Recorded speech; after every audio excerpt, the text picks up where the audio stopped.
Welcome back to the channel, everyone. We're getting ready to pull the engine out, and we made a little bit of progress.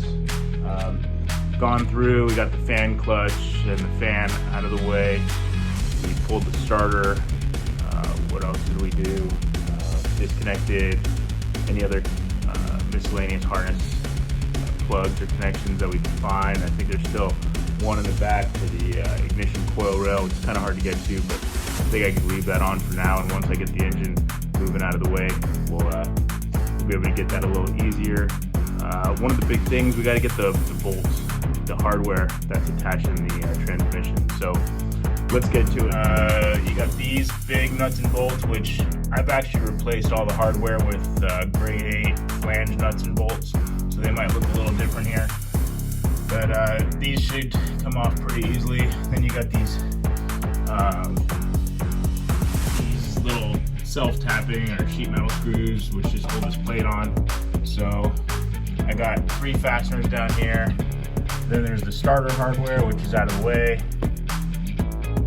2 more of these little sheet metal screws, which are, I guess you call like the 10 and 2 o'clock position. Those are the ones that often get people hung up. You can see them from the front side. Normally the exhaust is in the way, but you can see that sheet metal screw I'm talking about.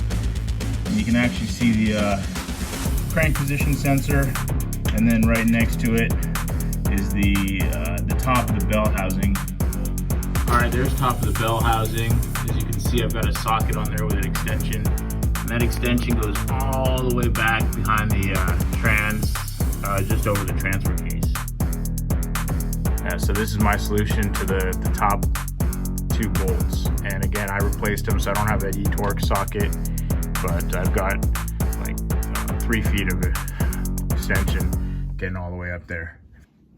All right, I got one of them loose. Let me see if I can reach in and grab it. It's right over the crank position. Almost dropped it. There we go.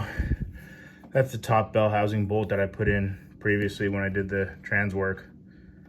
Got rid of that E-torques.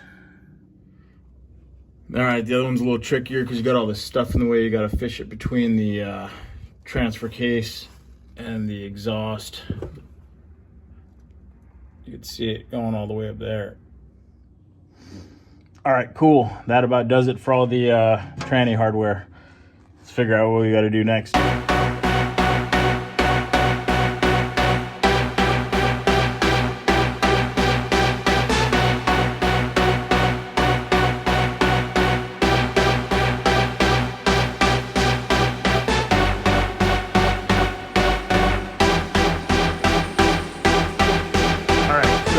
Aside from a couple very minor things, we're pretty much there.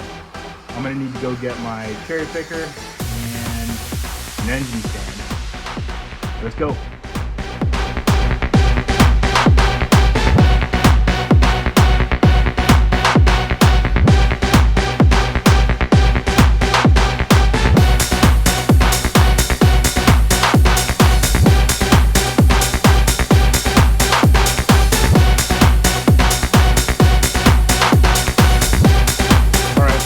Start pulling this thing out now. Wish us luck.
differential sitting on the lift. Oh.